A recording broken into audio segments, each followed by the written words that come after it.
की डायन भी 7 घरों को छोड़कर वार करती है, मगर सियासत नाम की ये डायन अपने सफेद पोश चेहरे की आड़ में सगे रिश्तों का भी खून पी जाती है। सत्ता की कुर्सी छोटी हो या बड़ी, इसे पाने के लिए रची गई साजिशों का असली रूप हमेशा भयानक, क्रूर और निर्दयी होता है।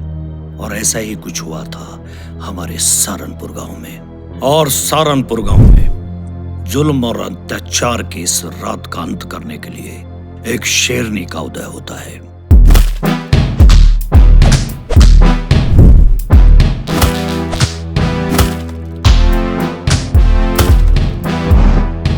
तो फिर मेरी भी एक बात ध्यान से सुन लो राणा साहब, मैं तुम्हारे इस घमंड को बहुत जल्दी चूर चूर कर दूंगा। ए मिस्टर, उठिए और बाहर जाइए और फिर आने की इजाजत लीजिए। उसके बाद सोचूंगी क्या करना है। इस मिट्टी में न जाने कितने लोग दफन कर दिए मैंने, जिन्हें अंतिम संस्कार का भी मौका नहीं मिला। गांव के भोले भाले लोग डरते होंगे तुमसे और तुम्हारे भाई से। मैं डरने वाला नहीं हूँ। साले आज तुझे डर के दर्शन करवाता हूँ। लाइए आपका बैग मुझे दे। नहीं, इसकी जरूरत नहीं है। अरे नहीं घबराइए मत मैडम।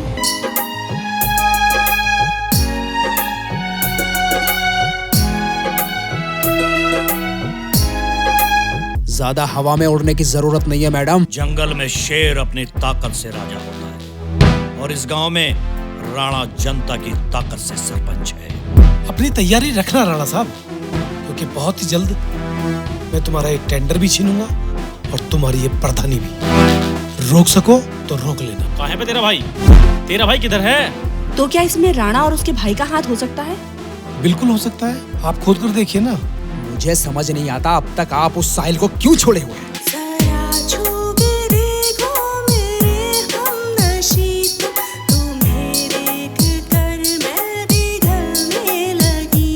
तुम मेरे छोटे भाई की तरह हो और मेरे रहते हुए किसी तरह की चिंता करने की जरूरत नहीं है। मेरी आँख में चुभता सारा मंजर।